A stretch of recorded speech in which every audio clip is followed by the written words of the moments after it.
High, আমি doctor Vaishali রয়। এই সপ্তাহ দুয়েক ধরে আমরা শুনছি যে আবার একটা নতুন স্ট্রেইন কোভিডের এসেছে, যেটার নাম JN1। এটা শুরু হয়েছে মোটামুটি সিঙ্গাপুর, হংকং ওইসব অঞ্চল থেকে, কিন্তু এখন আমাদের ইন্ডিয়াতে বা ওয়েস্ট বেঙ্গলেও কেস রয়েছে।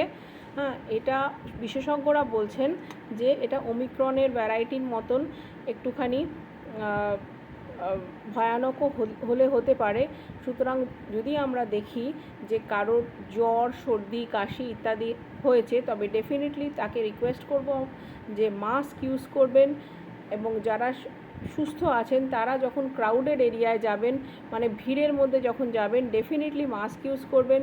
বাইরে থেকে যখন ফিরছেন তখন কিন্তু ভালো করে সাবান দিয়ে অনেকক্ষণ ধরে হাত পা ধুয়ে নেবেন, পারলে স্নান করে নেবেন, শ্যাম্পু করবেন চুলে। হ্যাঁ, আর জেনারেলি যা যা জিনিস আমরা ইউজ করি রেগুলার বেসিসে, হ্যাঁ, তারে সেগুলোকে স্টেরিলাইজ করে নেওয়া বা সাবান জলে ধুয়ে নেওয়া।